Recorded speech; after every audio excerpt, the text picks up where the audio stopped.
nome é Guilherme Lopes, eu sou um dos fundadores da RD. Então, estamos aí na batalha desde a fundação, desde 2011, desde o primeiro Summit de 2013.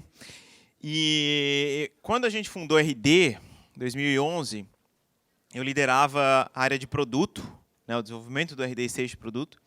Mas logo depois eu mudei para a área de Customer Success, né, e liderei a área de Customer Success até muito pouco tempo atrás. E esse ano eu fiz uma mudança, né, passei o bastão aí da liderança da área de Customer Success e fui tentar, né, me desenferrujar um pouco em produto e também pegar os aprendizados de Customer Success, né, de aprendizado de jornada do cliente, de sucesso do cliente, todas essas coisas, e tentar levar de volta para produto. Mais especificamente, numa iniciativa nossa aí desse ano, que em cima da teoria de Product-Led Growth, a gente vai falar um pouquinho aí o que a gente está aprendendo, o que a gente está fazendo, o que a gente está aprendendo. Então, muito obrigado a todos por estarem aqui. Espero que tenha gente também da Customer Success, eu vi um ou outro, porque eu acho que essa união de CS e produto é super importante. E eu queria saber quem viu, ou quem sabe que a RD lançou um plano chamado RD Lite. Opa, já tem cliente e tudo aqui, beleza. O RD Lite, o RD Station Lite, é um plano do RD Station que custa R$ 59,00 por mês. Né? Então, é um produto de entrada que a gente chama. E ele que está no centro dessa estratégia aí de Product-Led Growth, que a gente está tentando adicionar como máquina de crescimento para a RD. E o que eu quero falar é sobre isso. O que é esse Product-Led Growth? Se eu puder dar uma frase, um resumo, eu vou dizer que é criar um produto de entrada, que é ou muito barato ou free, né, grátis, e com isso conseguir uma aquisição maior de clientes, talvez de clientes que não estariam prontos para comprar a sua solução mais cara, a sua solução premium, né? Mas sempre com o objetivo também de fazer uma parcela desses clientes, fazer um upgrade, né? Fazer um upsell para essas suas versões mais premium do seu produto. Ou um cross-sell para outros produtos, como a gente tem o CRM, por exemplo. Né? Então, é uma estratégia de crescimento através do produto. Agora, talvez muitos de vocês estejam falando, olha, esse cara aí está falando de um negócio que eu já conheço há mais de 10 anos. Que é o tal do freemium. Já uso o Evernote há mais de 10 anos, eu uso o Dropbox há mais de 10 anos, e esse freemium está aí faz muito tempo. É verdade que o pessoal lá no Vale do Silício, que inventa esses nomes, tipo Product-Led Growth, eles gostam de inventar bastante nome. Né? Então, a gente fala SaaS, LTV, CAC, todas essas siglas.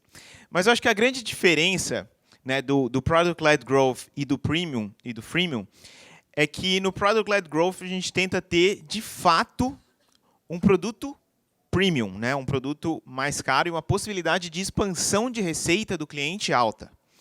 Enquanto no Freemium a gente via, por exemplo, o Evernote, que tinha que ter milhões, em alguns casos bilhões, literalmente, de usuários, para que alguns milhões convertessem pagando, né, $5, $10, e aí conseguisse se tornar um produto realmente expressivo. Né?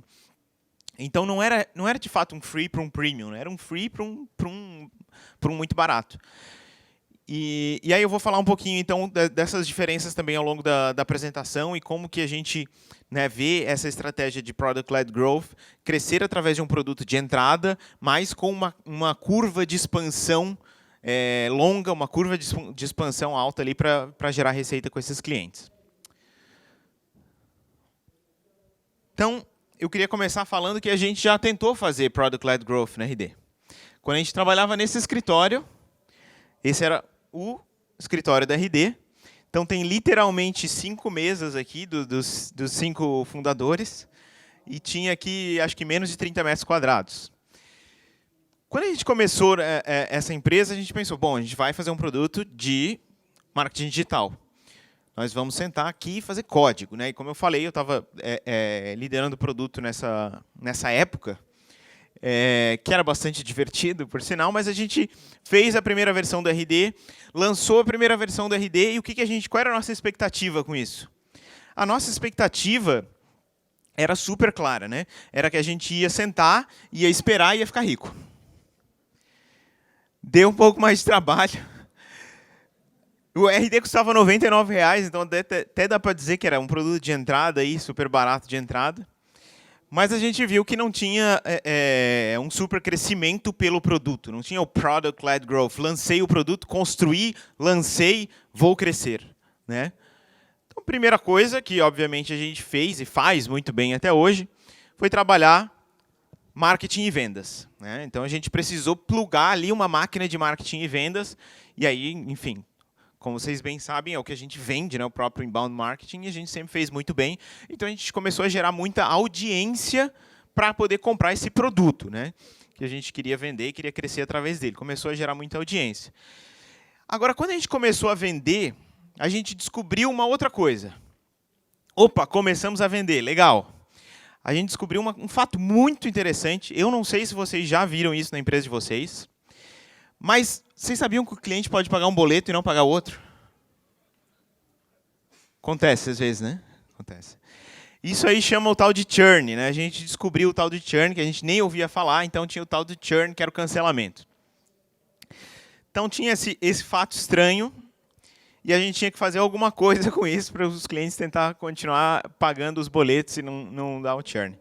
Então, ao longo do tempo, a gente foi evoluindo essa máquina de aquisição e retenção de clientes, né, e foi entrando num caminho que muitos entram, na verdade, que eu chamo da armadilha de upmarket, que é da armadilha de ter que servir clientes maiores, né? Então, a gente começa adicionando, por exemplo, o marketing, né? Começa adicionando um funil para gerar lead, para qualificar lead. E logo você vê que vai precisar um pouquinho mais, vai precisar de vendas, vai precisar de vendedores ali convertendo esses leads que a gente está gerando em clientes. E aí você vê que tem o tal do churn, e você precisa de uma máquina de retenção também, você adiciona Customer Success. Tudo isso faz uma pressão muito grande para você aumentar o quê? O LTV, né? O Lifetime Value, que é o valor que o cliente, que você recebe de um cliente, um valor monetário que você recebe de um cliente. Você começa a colocar uma máquina ali que é cara, você gasta com marketing, você gasta com vendas, você gasta com Customer Success, e existe uma pressão para aumentar o Lifetime Value. E aí tem o churn, e existe uma pressão para diminuir o churn e, consequentemente, aumentar o Lifetime Value. E aí o que muitas empresas fazem, ou o que a RD fez? A gente começa a adicionar filtros para garantir que você vai atrair o cliente que tem chance de maior sucesso, o cliente que é um cliente que vai ter retenção com o seu produto. Que filtros são esses? Por exemplo, uma das primeiras coisas que a RD fez foi aumentar o preço. A gente saiu de R$ 99 para R$ 200. Uma das primeiras coisas que a gente fez foi colocar uma implementação paga para quem compra o RD Station. Porque a gente sabia que ele não necessariamente conseguia usar sozinho e tinha um onboarding pago. Aí você coloca mais filtros e mais barreiras, como, por exemplo, começa a cobrar o pagamento anual antecipado, né? E muitos de nós que somos SaaS aí de receita recorrente, a gente faz isso. Ou coloca, né, o contrato, pelo menos o contrato anual, né? Tudo isso são barreiras que, em geral, elas aumentam mais ainda a pressão para aumentar o lifetime value, porque a gente acaba colocando filtros, né? Colocando menos vendas. E aí você quer, na ânsia ou no objetivo, né, de aumentar o lifetime value, você acaba colocando até filtros de leads, porque a gente sabe que vendedor bom vende para todo mundo, né? Então, não necessariamente eles vão vender para o perfil ideal, a gente acaba tendo que filtrar o lead lá na entrada. A RD fez todas essas estratégias, todas essas barreiras. E isso aumentou o lifetime value? Sim, aumentou muito. Aumentou em preço, aumentou em tempo, diminuiu o churn, fez várias coisas positivas para o lifetime value. O problema é que tudo isso também aumenta o quê? O custo de aquisição de um cliente. Eu coloco um monte de barreiras, são filtros, é mais difícil vender, aumenta o meu custo de aquisição. Aumenta o custo de aquisição, aumenta a pressão por aumentar o lifetime value, você coloca mais barreiras, e aí você entra nesse ciclo, né?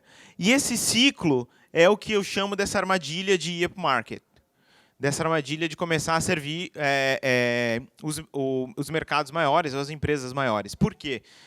Porque parece que não tem saída, não tem nenhuma saída, você vai chegar num ponto que para aumentar o lifetime value e pagar aquele custo de aquisição que está alto, você vai ter que subir os seus preços e ir atrás aí de empresas maiores e buscar um mercado de empresas maiores. Que não está errado, tá, gente? Se vocês olharem, várias empresas de SaaS fizeram isso, fazem isso. Se vocês olharem para Salesforce, né, talvez o maior case de sucesso de SaaS, eles começaram com SMB bem pequenos e foram para empresas gigantes e agora estão tentando, né, voltar para o SMB de novo, mas certamente eles atacam o mercado lá em cima. Está errado? Não. Salesforce é gigante, cresceu muito. Então, é uma via que muitas empresas adotam. Agora, quais são as consequências de adotar essa via, né? O que acontece? Primeiro, como você vai colocando essas barreiras para garantir o perfil do cliente ideal que vai conseguir adotar o seu software e usar o seu software, você acaba bloqueando clientes menores. Que, de novo, pode ser sua estratégia, ok, eu não quero eles, mas o que acontece com esses clientes menores? Eles viram alimento para competição. Quando a gente lançou o RD, a gente estava sozinho nesse mercado, a gente estava desbravando o mercado no Brasil. E hoje em dia, praticamente todo mês, a gente escuta falar de uma nova plataforma de automação de marketing. Então, cria ali um segundo mercado que vai sendo explorado, que, eventualmente, pode representar um risco para a sua empresa mais na frente. Um outro efeito colateral, pelo menos isso acontece na RD, não sei se vocês já viram isso na empresa de vocês, mas é que a gente vai deixando de ser uma empresa que faz um produto self-service, porque, afinal de contas, colocou implementação, colocou CS, colocou um monte de coisa, o time de produto começa a se acostumar, né, ou se apoiar nessa ideia de que, bom, eu não preciso deixar essa interface tão legal, essa UX aqui tão maneira, tão self-service, porque no fim do dia vai ter um CS, ou um implementador, ou um Customer Success para explicar. Então, ele vai explicar, vai ajudar o cliente, vamos lançar de uma vez e mandar bala aqui no backlog do produto. Então, isso acaba acontecendo, acaba se tornando uma cultura. Por um lado, se você realmente está focando no upmarket, é uma maneira de acelerar, né, o seu desenvolvimento e conseguir colocar mais coisa na rua. Mas, por outro, se a sua intenção era ter clientes SMBs, era ter um produto self-service, você vai se afastando disso. Então, também é um efeito colateral aí que vai colocando cada vez mais nessa armadilha de ser obrigado a ir para o upmarket. Mas o que acontece? Na RD, a gente parou para analisar essa situação e viu o seguinte. Bom, a missão da RD, quando a gente criou a RD até hoje, a gente tem a missão de servir as pequenas e médias de mercados emergentes. Estrategicamente, a RD adotou essa estratégia. Vamos atacar mercados emergentes, não os mercados desenvolvidos, e pequenas e médias empresas desses mercados. Então, nós estávamos desviando, da nossa rota, da nossa missão, desviando do que a gente se propôs a construir ali, como empresa, como founders. E a gente foi encontrar, então, no Product-Led Growth uma alternativa para essa armadilha de ir upmarket. A gente está buscando no Product-Led Growth justamente a capacidade de criar um produto de entrada que sirva as pequenas e médias, que seja self-service, mas que nos permita também um crescimento acelerado da empresa, ou através, inclusive, dessa estratégia. Então, o que é esse Product-Led Growth? Quais são as empresas que estão fazendo isso? Muitos de vocês, talvez todos, estejam familiarizados com alguma dessas empresas. Com o Zoom, com o Slack ou com a AWS. Essas são empresas que você começa a usar o Zoom, você começa a usar o Slack. Então, eles têm produtos de entrada, ou free, ou gratuito, ou muito barato. Mas são produtos super self-service, super fácil de utilizar, engajante. E o mais interessante é que vocês vão ver que entre os clientes deles, tem desde da empresa ou da pessoa individual, super pequeno, até mega corporações. Então, eles conseguem navegar desde o super pequeno até o super grande. Então, não tem barreira. São empresas de altíssimo crescimento, crescimento super acelerado. Como eu falei, atende um espectro grande e ainda tem uma retenção muito grande. Claro que se você olhar lá a taxa de cancelamento ou a taxa de desengajamento dos clientes pequenos deles, deve ser super alta. Imagina, quanta gente não cria um canal no Slack, uma conta no Slack e não vai dar continuidade. Mas se você olha as contas grandes ficam com eles por muito, muito tempo, não cancelam, né? Justamente por isso que a gente vai falar hoje, porque o Product-Led Growth é um produto de entrada, mas uma vez que o cliente engaja e começa a crescer ali dentro, aí ele fica super retido, aí tem um crescimento muito legal para o cliente, para a empresa, para todo mundo. Então, o que isso significa de mudança aqui nesse funil que eu comecei a falar? E claro que eu vou estar falando aqui do contexto da RD, né, do que a gente aprendeu. Eu sei que alguns de vocês têm empresas que já estão começando do início com a proposta Product-Led Growth e não tentando se adaptar a uma proposta Product-Led Growth. Mas para a RD, nesse cenário, o Product-Led Growth significa colocar um produto de entrada que vai conseguir absorver aqueles leads, aqueles clientes que a gente estava bloqueando. Então, primeira coisa, eu pego todos aqueles clientes que eu estava barrando, justamente porque eles não tinham potencial de sucesso com o meu produto, e aí agora eu dou um novo produto para eles que eles vão ter potencial de sucesso. E esses clientes, o mais interessante é o seguinte, muitos desses clientes que vão começar ali com free, com produto de entrada, eles vão engajar nesse produto, vão ter sucesso com esse produto, em algum momento eles vão querer fazer upgrade, né, um upsell, para a sua solução premium, para a sua solução mais cara, porque eles vão ter uma necessidade mais avançada. E aí, o que é a beleza aqui do PLG nisso? A beleza é como você sabe que aquele cliente pegou o seu produto de entrada, se engajou, está tendo sucesso e está pedindo para fazer o upgrade, você não precisa colocar todos aqueles filtros para ele. Eventualmente, você não precisa colocar a implementação, porque ele já implementou, ele já está usando. Você não precisa colocar contrato, porque você sabe que ele vai usar, porque ele já está usando. Então, você pode, né, passar por fora, que vai passar todas essas barreiras, esses filtros, e conseguir vender para aquele cliente que, a princípio, parecia não ser um perfil ideal, mas com o uso do produto provou para você que ele pode ter muito sucesso. E aí ele faz o upgrade, o upsell para a versão premium. Esses que a gente chama de leads, né, é o chamado PQL, que é o lead qualificado pelo produto. Então, não foi o marketing qualificar aquele lead pela característica demográfica dele, pelo tamanho ou por qualquer outra coisa. O lead foi qualificado pelo seu comportamento de uso dentro do seu produto de entrada. E aí você tem certeza que ele é um bom lead, né? Para vocês terem uma noção, até o Eric falou sobre isso na palestra hoje, a gente tem uma taxa de conversão de PQL para fechar um upgrade de 75% hoje. Enquanto lá no MQL a gente tem uma taxa de conversão, varia ali entre 5% e 30%, dependendo da fonte. E ali eu tenho uma taxa de conversão super alta. E o seu produto de entrada, ele também não é só um produto para absorver aquele lead, aquele cliente que não conseguiu comprar o seu produto premium. Ele é uma nova fonte de entrada. Ele é uma nova fonte de aquisição, ele é um novo funil. Então, você cria essa nova estratégia de aquisição ou de retenção de quem não está pronto para o seu produto premium e você, de certa forma, vai incubar esses clientes ali até que alguns estejam qualificados para suas ofertas premium. E essa talvez seja, aí, olhando para isso aí, a principal diferença quando eu estava falando do freemium. Aqui a gente está falando de duas estratégias combinadas de ter um produto premium, que tem toda aquela estrutura de marketing e vendas, de CS, e ter um produto de entrada, self-service, que ali compra sozinho, vai pelo site, não tem customer success, utiliza, mas que acaba sendo um super canal, né, de geração de demanda para o seu produto premium também.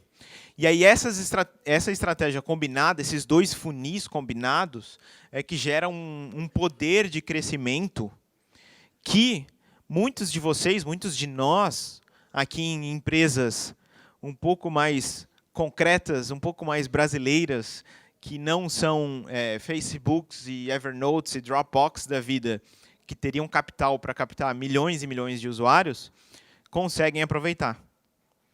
No freemium tradicional, onde eu entro com um produto free, eu tenho que suportar o custo disso para converter alguns clientes num preço muito baixo, eu tenho que ter uma necessidade de capital para conseguir crescer desse jeito muito alta.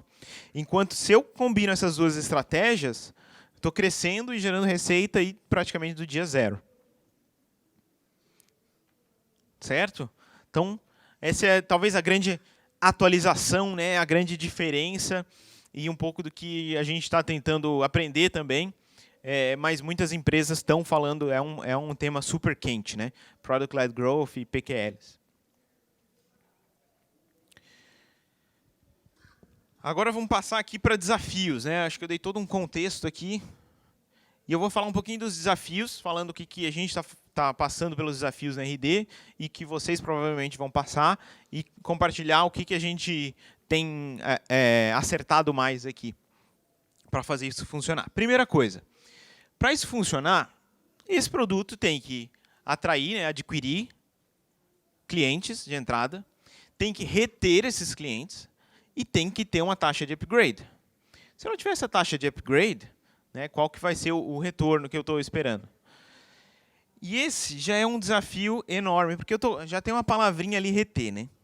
Eu comecei a história toda falando que a gente coloca a barreira, porque tem o tal do churn, e eu tenho um produto premium, com serviço, com um monte de coisa em cima, que eu já tinha um problema de retenção que eu queria resolver, estava resolvendo, e agora por que a gente vai esperar que um produto self-service, barato, sem serviço, vai conseguir reter os clientes? Aqui é um desafio super grande, não é fácil, né, controlar o churn e fazer retenção de produtos self-service. Então, o que acontece, acho que eu escrevi meio errado ali, Slack, o SOC. O que acontece é que empresas como nós, RD, que não nascemos aí como um Slack, a gente criar esse produto PLG, esse produto de entrada, não é fácil. Criar isso significa é um novo produto, é uma nova solução. Pode até ser um produto parecido, mas em termos de como eu empacoto isso, o serviço que eu coloco, é uma nova solução. Se é uma nova solução, eu estou falando que eu tenho que encontrar um novo tipo de cliente. Eu tenho que encontrar o tal do Product Market Fit, que é o que a gente procura quando a gente é uma startup que está começando. Então, a RD começou, de novo, a fazer a busca do Product Market Fit desse produto novo, né? Dessa solução nova, para um perfil de cliente novo, né? Com uma forma de servir nova, com uma forma de vender nova. Logo, eu precisava de um novo Product Market Fit. Product Market Fit, né, para quem não está familiarizado com o termo, é quando você tem um produto e um mercado que tem um encaixe. E esse encaixe faz, né, obviamente, esse produto crescer e florescer. Existem muitas definições, né, existem muitas formas de medir, mas o que a gente gosta mais de olhar é a retenção. Se eu tenho usuários que continuam utilizando o meu produto, eu tenho um determinado mercado, né, um nicho de usuários, que tem fit com esse produto. Se a minha retenção é igual àquela curva verde, que ao longo do tempo todos os usuários param de usar meu produto, eu não tenho Product Market Fit. Então, para nós, o que a gente tem olhado é que a curva de retenção tem que ficar estável. Se a curva de retenção fica estável, pelo menos para aquela parcela ali que está estável, eu tenho fit com aquele mercado. Meu produto tem fit com aquele mercado. Né? E aí eu vou falar para vocês um pouquinho, né, no que a gente focou, no que a gente tem focado para encontrar esse Product Market Fit desse novo produto, dessa nova solução. Né?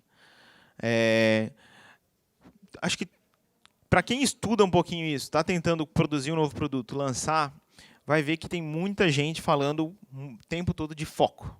Né? Foco, foco, foco. O que significa foco? Foco, quando você busca o Product Market Fit, significa pensar em um produto que resolve um problema para um tipo de público, com uma aquisição através de um tipo de canal. Você tem que começar do começo, literalmente. Né? E deixa eu dar algumas dicas aí do que a gente tem usado para ficar focado. Primeira coisa, como a RD está buscando um novo produto, Product-Led Growth, mas nós já temos outro produto, quando você está nessa situação, o que acontece é que a inovação, esse novo produto, ele precisa ser protegido. Ele precisa ser protegido igual assim, a nascer um filhinho novo, aí tem um filho grande, o filho grande bate no filho novo, o pai tem que ir lá e proteger o filho novo. Né? Senão o filho grande rouba a merenda do filho pequeno. O que acontece? Quando você tem um produto que está gerando caixa, que está gerando receita, todo mundo dentro da sua empresa está tentando bater meta. O novo produto não vai ajudar a bater meta, não tão cedo, e sempre vai ficar em segundo lugar. Nunca vai ser urgente. E o importante sempre fica para depois. Né? Tem uma história, que eu não sei se é verdade ou não, mas dizem que a Kodak inventou a máquina digital, né? Máquina fotográfica digital, mas não lançou no mercado, porque eles falaram, não lança isso que vai parar de vender filme. E aí, enfim, deu no que deu. Né? Então, você precisa proteger a inovação. Né? Do contrário, vai ter muitas forças para bater a meta do mês, e a meta do mês nunca vai estar ligada a construir um novo produto que não está dando receita, que, na verdade, você nem sabe se vai dar receita. O que a gente fez? A gente criou a startup dentro da startup. Né? A startup dentro da RD, a gente pegou um time, literalmente, completo. Tinha gente de marketing, atendimento, tem engenheiro, designer. Separamos, colocamos essa célula, esse pod, e basicamente a gente disse, faz o que quiser. Não é bem faz o que quiser, tem que lançar um produto e tentar fazer esse produto dar certo, mas fica desamarrado em relação às metas, fica desamarrado em relação aos processos, desamarrado em relação à burocracia. Então, esse recurso está protegido. Esse recurso desse time, que era um time muito bom que a gente colocou, está protegido e a gente garante que ele vai trabalhar no desenvolvimento desse novo produto PLG. E não está competindo com recursos com quem tem que bater meta do mês e o urgente acaba sempre entrando na frente do importante. Proteja a inovação. Primeira dica aí para conseguir ter foco, principalmente nas empresas que estão tentando lançar um novo produto PLG. Segunda dica que a gente fez que deu muito certo. Sempre desenvolva em ciclos curtos de experimentação. Não sei se todo mundo está acostumado aqui com metodologias ágeis, Scrum, etc. Mas metodologias ágeis, Scrum, às vezes você tem o release, que é um negócio de 3 meses. No PLG, no nosso time de PLG, a gente tem uma regra. Nada é desenvolvido se não conseguir ir para o ar em 1 semana. Não é 3 meses, é 1 semana. A gente não sabe o que vai funcionar. Eu tenho que testar. E eu tenho que testar rápido. E eu tenho que construir em cima. Então, se não der certo, eu posso melhorar depois. Então, tem uma situação até que aconteceu agora esse mês. Os rapazes do time estão lá, não vão deixar eu mentir. Eles falaram, não, vamos fazer o seguinte. Vamos pegar o RD e vamos construir uma nova versão do disparador de e-mail do RD. Pô, legal, né? Acho que isso vai levar uns 6 meses, né? Não, tem que ser em 1 semana. Não, mas não dá, é um disparador de e-mail. Não, vai dar sim. No fim do dia, eles ficaram lá uma tarde inteira trancado numa sala e saíram com uma ideia que ia dar para fazer em 1 semana. E fizeram em 1 semana. Toda uma nova versão de um disparador de e-mail, que é um negócio grande, é um negócio gigante.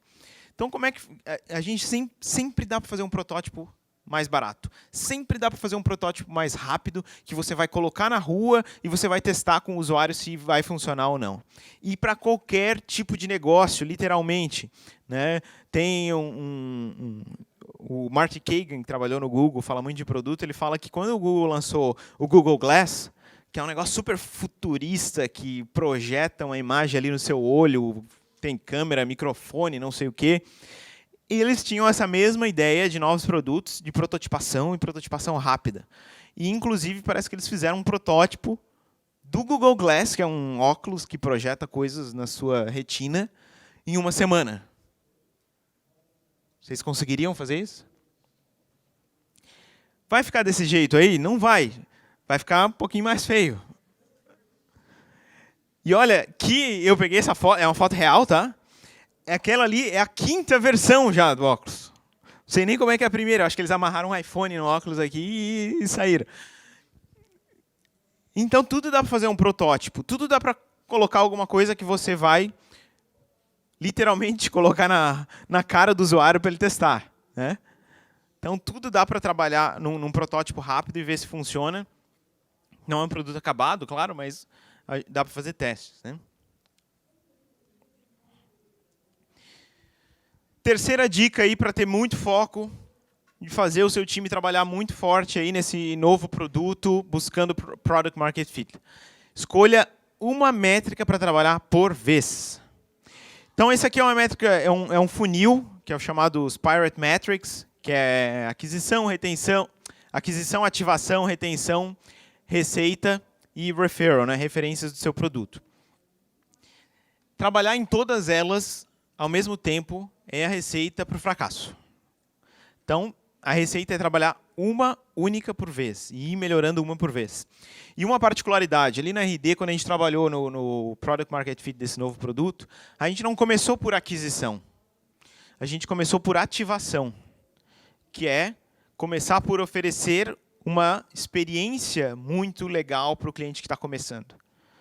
A gente não queria bombar um produto novo que a gente não sabia como é que funcionava. A gente queria primeiro garantir que a gente ia oferecer essa experiência. A gente trabalhou super focado em ativação. Depois, a gente pode passar para retenção e ver se os clientes continuam usando. Né? Ver se os clientes que têm uma boa experiência, que às vezes se tornam usuário pago, se eles continuam voltando e continuam utilizando. Para depois passar para gerar, de fato, receita com esses clientes, que, numa estratégia PLG, na grande maioria das vezes, é gerar o upgrade, né? Gerar o PQL. E a gente testou isso. A gente viu se os clientes que estavam retidos e usando o novo produto do RD iam fazer o upgrade para a versão Pro, para a versão Enterprise, para as versões Premium do RD. Só depois que a gente conseguiu testar, conseguiu melhorar essas métricas, conseguiu testar essas métricas, é que a gente lançou o RD Station Lite, né, que é a versão de entrada, que foi lançado há 60 dias atrás. Só depois a gente foi fazer barulho, né, de marketing e tal para conseguir atrair clientes. Porque qual que é o problema? Muitas empresas, muitas startups começam com seu marketing querendo vender, querendo fazer meta de vendas, quando elas não têm esse Product Market Fit. Quando elas ainda não têm um produto que provê uma boa experiência. E aí você acaba queimando, né? Queimando ficha, queimando canal, queimando clientes. Então, a gente trabalhou de forma quase que secreta com esse produto para melhorar essas métricas antes de fazer o lançamento. Depois a gente foi fazer o lançamento. Então, foque em uma métrica por vez, melhore uma, depois melhore a outra. Não tente melhorar todas ao mesmo tempo. Tá? O tipo de experimento, né, aquelas experimentações, os protótipos que você vai fazer no produto, são completamente diferentes quando você vai estar olhando cada uma dessas métricas. Prover uma boa experiência de ativação, que é basicamente a primeira sessão do usuário, é diferente de conseguir convencer o usuário a fazer o upgrade. Então, os experimentos serão diferentes. E você tem que fazer uma coisa por vez. Então, alguns exemplos para quem quer chegar em casa, olhar, fazer a mesma coisa. Vamos começar por ativação. O que é ativação? Ativação é a primeira experiência. Pode ser várias coisas. Você pode definir para a sua empresa. Você pode dizer o que é. Mas, em geral, tem que ter uma correlação com o usuário continuar usando, né, continuar retido. O Facebook, durante muito tempo, muitos anos, utilizou essa métrica de um novo usuário tem que adicionar 7 amigos em menos de 10 dias. Se ele adiciona mais de 7 amigos em menos de 10 dias, ele tem uma boa experiência inicial e começa a engajar no produto. O Slack, né, também tem um conceito e utilizou por muito tempo, talvez utilize ainda, que um novo usuário tem que mandar 50 mensagens em grupos em menos de 10 dias. Uma vez que ele instala o chat, começa a usar e manda 50 mensagens de grupo, a chance dele continuar usando, dele ter tido uma boa experiência, é muito alta. E na RD, para o RD Station Lite, a gente tem essa métrica de fazer o usuário entrar e gerar 5 leads, né, ou disparar uma campanha para 5 leads em menos de 10 dias. Se ele faz isso, a gente entende também que ele está tendo uma boa experiência, uma boa primeira impressão e vai continuar engajado. Então, definam a sua métrica de ativação, foquem em entregar essa boa experiência, em metrificar essa boa experiência e entregar essa boa experiência. Beleza? Retenção. Depois da ativação vem a retenção. Como é que eu vou medir retenção? Se é, né, o que a gente chama de lagging indicator, né, que é um indicador que tem um lag, ele demora. Então, se ele demora, eu tenho que tentar pegar ele mais rápido. Eu não vou esperar 6 meses para ver se ele continuar pagando 6 meses. Né? E tem essa pergunta que você pode fazer para o seu usuário, que é uma pergunta até que foi criada pelo Sean Ellis, que é um especialista em growth hacking, que ele entende, e muita gente entende, que é o melhor preditor de Product Market Fit, que é você perguntar para os usuários como você se sentiria se não pudesse usar mais, né, o produto. O que significa?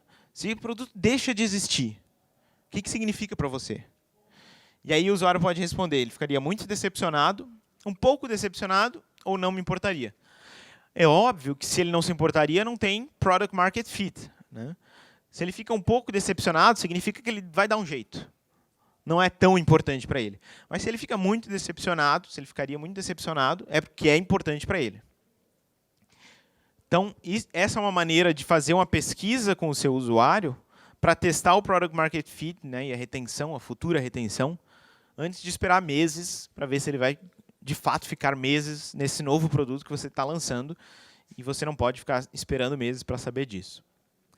Então, uma forma de medir, de predizer a retenção é essa. Beleza? Essas são as 3 dicas que a gente utilizou intensamente aí antes e durante e depois do lançamento do RD Lite, que é o nosso produto de entrada, que é o Product Led Growth. E a gente teve alguns resultados muito legais. Primeiro, a gente ficou 8 meses na bolha, sem lançar, melhorando aqueles números. Né? Como é que a gente fez isso? Muitas empresas fazem isso, mesmo quando estão começando. Né?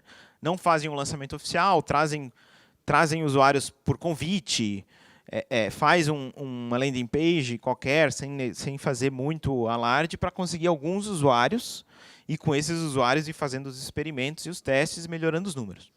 8 meses a gente fez dezenas de experimentos, dezenas literalmente, né, porque a gente fazia pelo menos um por semana. E, consequentemente, a gente teve dezenas de versões desse software que a gente ia lançar. E tem hoje, inclusive, se vocês entrarem hoje, entra em rdstation.com.br, faz um trial, vocês vão cair no Lite. Se semana que vem vocês fizerem de novo, capaz de estar bem diferente. Porque a gente continua fazendo uma série de experimentos semanais. E com essas dezenas de experimentos, quando a gente começou com os primeiros usuários convidados, a gente estava ativando 4% deles. E hoje a gente está ativando 16% dos usuários que a gente está focando como persona. Né? Que é, ainda para a gente, um número baixo. Né? A gente quer passar de 20 e chegar próximo de 30 desse número. Mas a gente tem uma correlação muito forte desse número com usuários pagantes. E essa taxa de trial para pago de 15%, ela é super alta. Tá? É muito difícil conseguir uma taxa de trial para pago perto de 15%. Retenção, como eu falei, a gente não está esperando meses, porque a gente lançou há 60 dias o produto. Mas dos nossos usuários pagantes, a gente já tem 69% respondendo aquela pergunta, dizendo que ficaria muito decepcionado. Isso é muito legal para a gente, porque a gente sabe que 70% praticamente dos usuários que estão pagando esse produto que a gente acabou de lançar, né, dependem, né, e querem utilizar aquele produto. Né, o Sean Ellis, que criou essa pergunta, ele fala que 40%, quando você chega em 40%, já é o número mágico para dizer que você tem Product Market Fit. Né, então, um número super alto que a gente conseguiu alcançar aí com essas técnicas de foco. E aí, em receita, que a gente fez os testes, a gente viu que 10%, né, dos usuários pagantes, em algum momento, dentro de alguns meses, estavam fazendo upgrade para a nossa versão Premium. Ou seja, o que a gente conseguiu? Criar uma primeira experiência bacana para os clientes que estavam ficando, engajando, estavam satisfeitos, estavam felizes, e convertendo ainda 10% deles para esse upgrade para a versão Premium. Aí sim a gente lançou 3 de setembro de 2019, aí praticamente 60 dias atrás. E de lá para cá a gente já fez, em 60 dias, 10 mil sign-ups, né? E mais de 1.200 vendas novas nesses 60 dias. A gente já está perto dos 2.000 clientes de um produto que a gente lançou há 60 dias atrás. Claro que tem toda a audiência da RD, né, que ajuda isso, mas se a gente não tivesse trabalhado nessa questão da ativação e a correlação da ativação com trial para pago, no Product Market Fit, etc., isso não estaria acontecendo. Então, em 2 meses, a gente já está com 1.200 clientes versus 10 mil clientes que a gente tem na versão Premium. A gente acredita que ano que vem a gente já passa o número de usuários, né, da versão de entrada da versão Premium, e com esse fluxo constante de 10% fazendo upgrade. Então, é um puta de um canal novo para a RD crescer mais. Já tem aquele canal do produto Premium, já cresce ali, e agora tem um canal novo nos ajudando a crescer mais ainda, servindo uma parcela de mercado que a gente não servia, né, garantindo que a gente atende um espectro maior aí de público e converte boa parte deles para as versões Premium, que realmente geram receita e caixa, e acelera o crescimento mesmo de uma empresa que já cresceu bastante, que já tem um certo estágio de maturidade. Então, com isso eu encerro essa mensagem que eu queria passar, né? Que todos vocês pensem nessa estratégia de criar produtos de entrada, mas que esses produtos de entrada as pessoas realmente amem, as pessoas realmente utilizem, seja self-service engajante, para você criar essa nova curva de crescimento. Né? E, de novo, né, a dica do foco e Product Market Fit. Proteja a inovação, mire em uma métrica por vez, faça experimentos curtos, né? E destrave um potencial de crescimento que a sua empresa ainda pode ter muito maior. Obrigado, gente. Valeu.